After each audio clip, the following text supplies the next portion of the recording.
this is a farce. This is a money-making racket. A lot of these companies set themselves up using the charity language. It certainly gives the impression that every penny you're giving to them is going to charity, and not the fact that they're a profit-making organisation. There's good people out there. There's people who are just in it for the money, and there's people who are half and half, and there's probably people who think they're doing good but aren't. It's a way of getting rich. It's exploiting the poor. And that money is being made outside of the country, and the people here don't see a penny. More and more people are going to question and ask these awkward questions, and they're going to put people on the spot. You've got every right to look around and say, let's catch this guy out. Is he a hypocrite? Is he not practicing what he preaches? You know, because you know Africa and you've seen how these people operate. But I think more and more you need people actually shouting the odds and saying, well, hang on a minute, and asking these questions. We from Europe, we think in another way.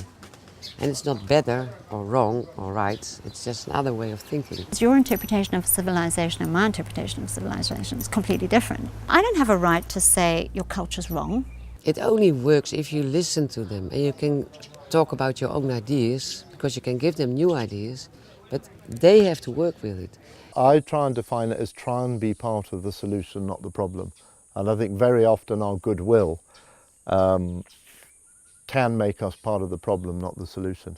There are so many people coming over here, they think, oh, I'm going to do this, oh, I'm going to do this. And then after 1 year it's all broken or gone, and then they say, you see, that's what happened. I'm going to help them, and that's what happened. Well, now, terrible people, lazy people. There's a lot of people in the first world with good hearts but no knowledge. It's not about what you and I want and what we think is right. It's what's right for them and what's right and what fits in their culture. It's got to be a skill you're not taking someone out of the local job market. It's about teaching a Malawian to teach the Malawians. It's not about you standing up there and teaching. Ideally, the next box to tick is, can you pass that skill on?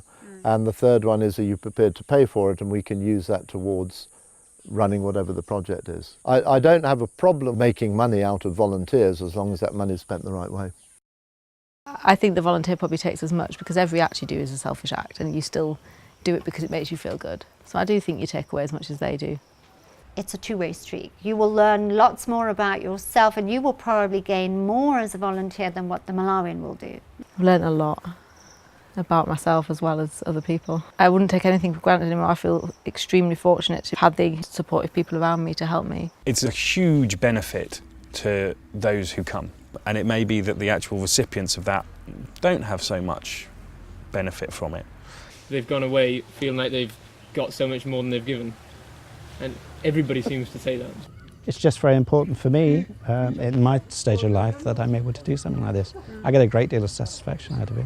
Every time I get frustrated about something, I stop and I think about why and how it is for them. You know, it will be tough, and it's not just a little holiday, but at the same time it's something that will change your life forever and give you a whole new outlook on life.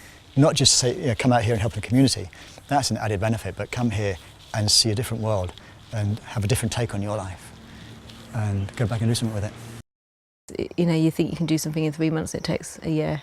So it's just the time. It's very dangerous to give them some stuff for 6 weeks. They're very, very happy, and that's it.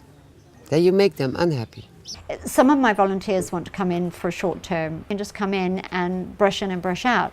No can do. Because that's more of a problem to me than it is help. Because the kids will then start asking, where is that person? Why did that person go? Then they start thinking that they were doing bad and that's why that person left. Don't go out there thinking you can make a huge, huge difference to lots of people. I think what's more important is that you can have more of an impact on 1 or 2 people.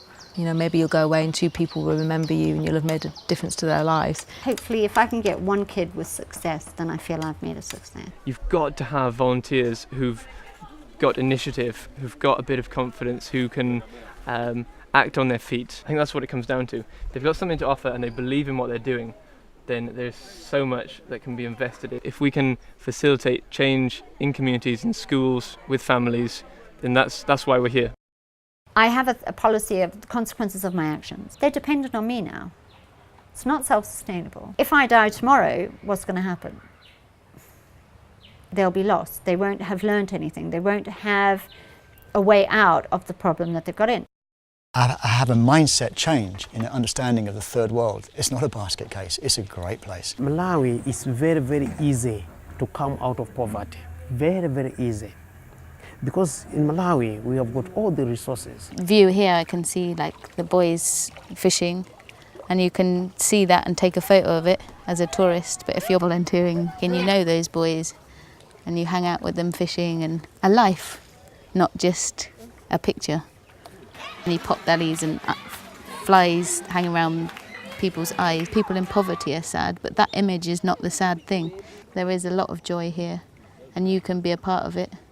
As a volunteer, you're part of that joy rather than exposing the sadness. So if you were given a choice to either work through business or to receive aid to bring Malawi out of poverty, which one would you choose? I stand on my own, doing my own things, not donation. Because even you people who donate, it comes time when you get fed up. You have got your own problems as well. It will reach time where you say, no, we have given enough aid. We have to cut the aid.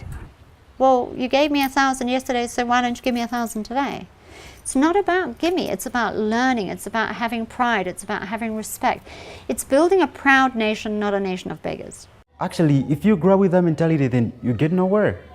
You're supposed to work and generate your own money. That's how you move forward. If a Mzungu comes along and gives a whole load of money to a village or to a school, it would look nice for a while and then it would fall on its face. And what we're trying to do is to teach people, to empower people so that they can do things themselves. And then they've got the ownership. If it's just us that are trying to run it, it would just fail. We have to be self-sufficient. We have to be independent somewhere financially. To lead by example. The spoon feeding sometimes is bad. It reaches a time where a child should start eating on his own or on her own.